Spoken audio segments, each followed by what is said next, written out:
상가를 왜 저렇게 오래 비워두지? 임대료를 좀 내리면 금방 나갈 텐데. 거리를 지나는 사람들은 쉽게 말했다. 하지만 건물주 영숙 씨에게는 그럴 수 없는 이유들이 있었다. 단순한 고집이 아니었다. 마침 가게 옆을 지나던 젊은 창업가 준영 씨도 고개를 갸웃거렸다. 저렇게 좋은 자리를 왜 비워두는 걸까? 건물주들은 정말 돈 욕심만 많은 걸까? 그의 눈에는 이해할 수 없는 풍경이었다. 영숙 씨는 과거의 경험을 떠올렸다. 한번 낮춘 임대료는 다시 올리기가 하늘의 별 따기야. 시장 상황이 좋아져도 세입자들은 좀처럼 받아들이려 하지 않지. 결국 장기적으로 손해야. 그리고 건물 가격은 미래에 들어올 임대료를 바탕으로 평가돼. 임대료가 낮아지면 당장 수입이 줄어드는 건 물론이고 건물 자체의 가치도 뚝 떨어지게 돼. 그건 엄청난 손실이지. 게다가 임대료를 내리면 이 건물의 급이 떨어진다는 인상을 줄 수도 있어. 좋은 브랜드들이 들어오기 꺼려하고 결국 건물 전체의 장기적 가치 하락으로 이어지는 악순환이 생기지. 빈 상가라고 해서 돈이 안 나가는 게 아니야. 재산세, 관리비, 대출 이자. 매달 나가는 고정 비용은 그대로거든. 세입자가 없어도 건물주는 계속 돈을 써야 해. 그렇다 하더라도 지금 당장 급하게 아무나 들이는 것보다 조금 더 기다려서 이 건물에 어울리는 좋은 세입자를 찾는 게 장기적으로는 더 낫다고 판단할 때도 있어. 아니면 시장 상황이 나아지기를 기다리거나. 준영 씨는 영숙 씨의 이야기를 듣고 비로소 고개를 끄덕였다. 단순히 돈 욕심이라고 생각했던 건물주들의 결정 뒤에는 복잡한 계산과 장기적인 안목이 숨어 있다는 것을 깨달았다. 텅 빈 상가는 단순히 비어있는 공간이 아니었다. 그 안에는 건물주의 고민과 시장의 흐름, 그리고 미래에 대한 기대가 복잡하게 얽혀 있었다. 그날 준영 씨는 부동산 시장에 또 다른 면을 배우게 되었다. 이번에는 공실 상태에도 임대료 인하를 꺼리는 건물주의 이유를 분석해 봅니다. 여러분, 주변 상가를 보시면 몇 달, 길게는 몇 년씩 공실로 비어있는 건물을 종종 보셨을 겁니다. 왜 건물주들은 임대료를 낮춰서라도 세입자를 받지 않을까? 겉으로 보면 한 달 월세라도 받는 게 손해를 줄이는 길 같은데 현실은 꼭 그렇지만은 않습니다. 오늘은 이 현상을 행태 경제학적 관점과 부동산 금융적 관점에서 나누어 살펴보겠습니다. 먼저 의문을 정리해 보겠습니다. 건물주는 공실 상황에서 임대료 수입 없이 고정비 지출만 이어지는 불리한 상황에서 왜 공실을 감수하며 버티는 걸까요? 첫 번째 가설은 임대료를 한번 내리면 다시 올리기 어렵다입니다. 사실일까요?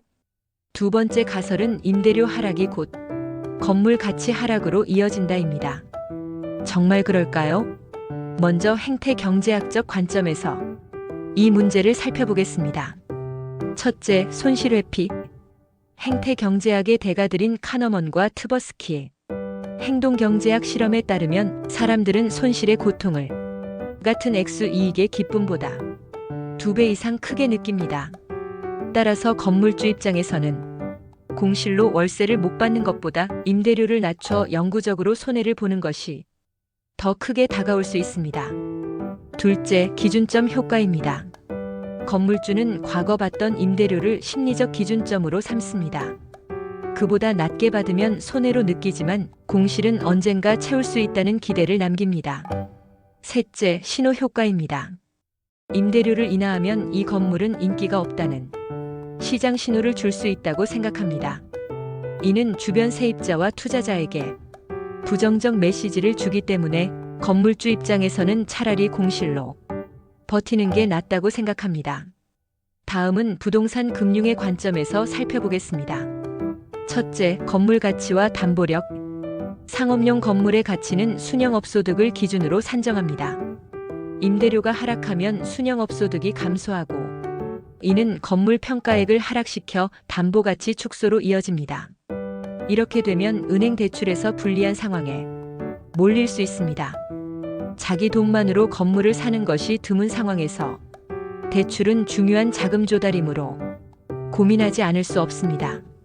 즉, 임대료 인하는 단순히 월세 수익 감소가 아니라 건물 자산 가치의 하락과 자금 조달의 어려움으로 이어집니다.